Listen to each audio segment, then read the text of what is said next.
Hey guys, welcome back to my channel. Today I'm going to show you a little DIY on some liquid watercolors.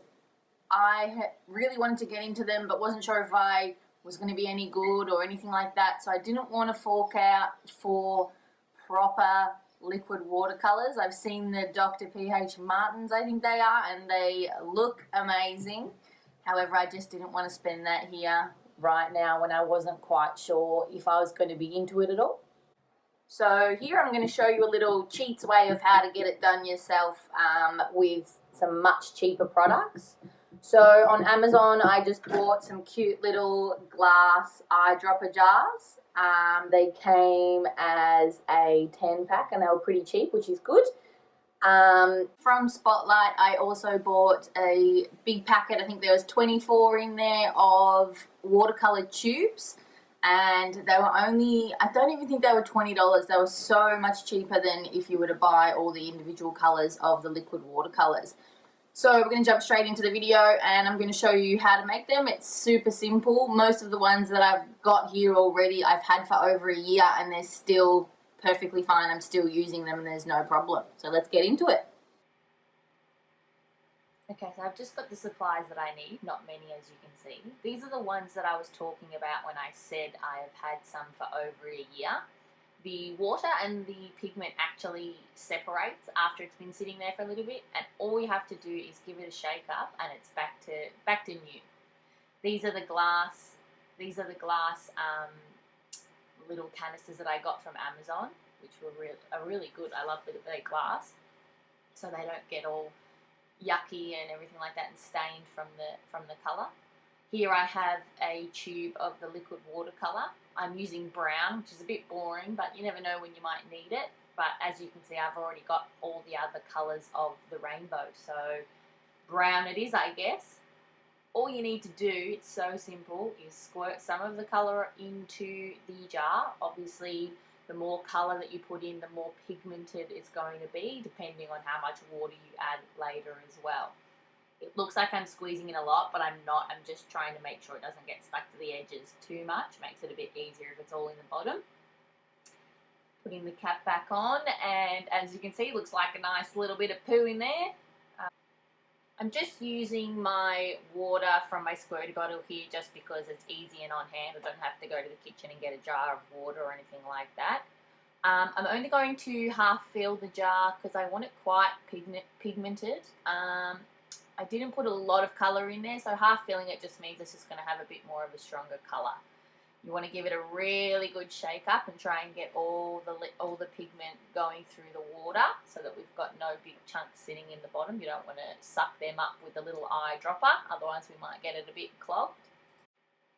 Here I've just got some watercolour paper. It's nothing too fancy. I think it's a cheap pad from Spotlight. I'm just going to do a little bit of a blob out here just to show you how they work. There is no water on the paper at the moment, so you'll see I give it a squirt in a minute once I realise that I want it to be a bit more liquidy. Excuse my head there. Give it a spray of water. I love the way the little veiny textures come out when you spray it with the water over the top of already putting it on the paper. It kind of does the same thing if you wet the paper first. I just think it works better when you spray it afterwards. Here I am just spreading it out a bit so you can see. Obviously you can get the more pigmented part or you can get quite a light colour just depending on how much water you have afterwards. They spread quite nicely. Not sure why I would pick pink, but here we go. We're putting some pink with the brown. Sometimes it works, sometimes it doesn't. This is just to show you that obviously these are the older ones that I've had literally for over a year now and they're still going strong and they still work just the same as a brand new one that I've just done.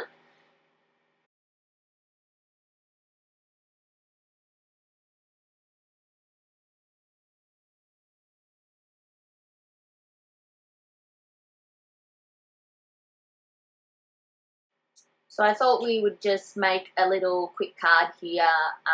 My dad's birthday is actually coming up, so I figured I'd just quickly whip this one out. We're going to go with some blue and some green and just make a bit of a pondy sort of background. I have the frog there on the left that I've previously coloured and fussy cut out with some alcohol blending markers. I'm just dropping some blue down. I've sprayed the water on the paper first this time just to hopefully spread it out a bit more. get those nice veiny textures, and then I'm going to blow it around with a straw and just get in there and spread it out as much as I can. So I'm just adding some extra water, turning my page around, giving it a good spread out, and then adding some of the green that I was talking about.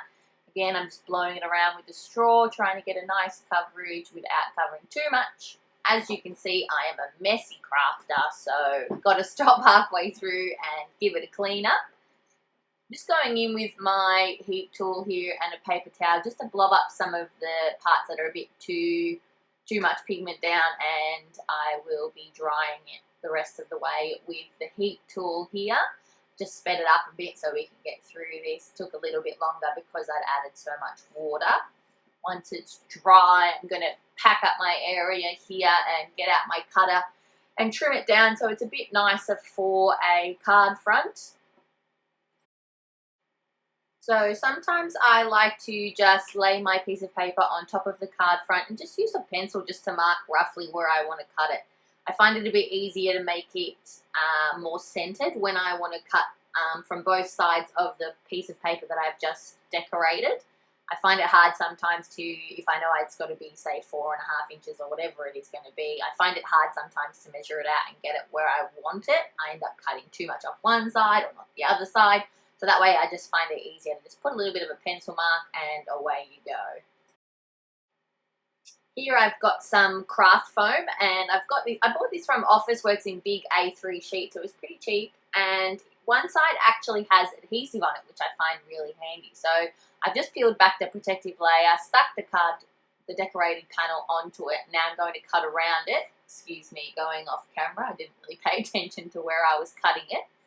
Once I've done that, the other side isn't adhesive, so I'm going to add some adhesive to that, but it just gives the card some dimension. So it looks like there's a little bit of a shadow behind it, which I really like. I'm just going in here with some tacky glue adhesive.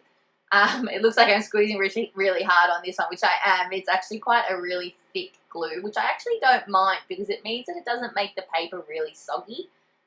It also means it sticks pretty quickly. It gives you enough time to give you a bit of wriggle room, but then also sticks really nicely and holds pretty quickly, so you don't have to worry about holding anything there for too long.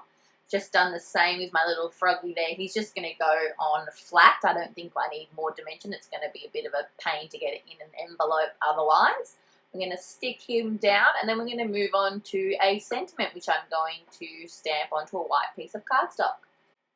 So here's my little stamp set in my homemade stamp pockets, which I will do a little tutorial on eventually. I've just picked a little one that's a little banner there. It says happy birthday. The outline is black, and then the stamp will be whatever colour, the actual happy birthday writing will be whatever colour you stamp on. Here I'm just doing it on white. I'm going to get out my Stamp Master, which I bought off Craft Online. I think this guy was only like $30, so I love the look of the Misty and the idea of the Misty. I just didn't want to pay that much before I knew if I would really use it a lot or not. Maybe one day I will get one, but right now this thing does exactly the same and it's just as good. So I've just lined up my stamp here. As you can see, it's come off because I've rubbed it too hard. I'm giving it a rub because I haven't used these ones that much. So good old Jennifer Maguire always recommends that you wipe it with a dry cloth, and that helps to get any chemicals or anything that may be left on from manufacturing, and that gets it off and makes it give you a bit of a nicer coverage. I've just got some Versamark chalk ink here that I'm going to use to stamp out my sentiment. I do it a few times just because I kept missing a little spot in the bottom corner there. That was my fault, not the Stamp Master's fault. Here we have it. I've just repositioned it just to make sure that it stays in the same spot, and give it one last stamp, and that's all good. Give it a nice clean off and put it away, and then we're going to cut it out. So I've trimmed it down just to make sure it's even on both sides, and now I'm taking my little detailed scissors just to replicate the end of the banner there, just on one side, and then the other side I'm going to have hanging off, and I'll cut it down later. Just using my tacky liquid glue again to stick this one down flush, no more dimension needed. Once I stick it down, naturally, me being the messy crafter that I am spreading the ink because I didn't allow it to dry first. So we've just chopped it off, and then I've noticed that I have put a fingerprint on the end there. You can't really see it on camera, which is good for me, but I'll own up to it. I've got my electric eraser here, and that just helps get the fingerprints off and just makes it a bit neater and all of that. So here we have, oh, still some more. So here we have the final product, and for, you know, 5-10 minute card, it's pretty cute, and I think Dad will be happy with it.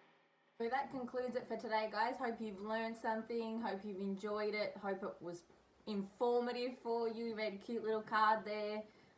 Pretty rushed. I'm a messy crafter, so that's why I had to get that rubber out and try and fix those little mistakes on there. Fingerprints are my worst nightmare. I get them all the time on everything. I don't understand how people make white cards and they stay white. Mine do not. The sun, has decided to actually finally show itself for today. It's been raining all morning and gloomy, so it was actually perfect for filming, and now it's not. But that's all right, we work around it. So hope you enjoy and have a great day.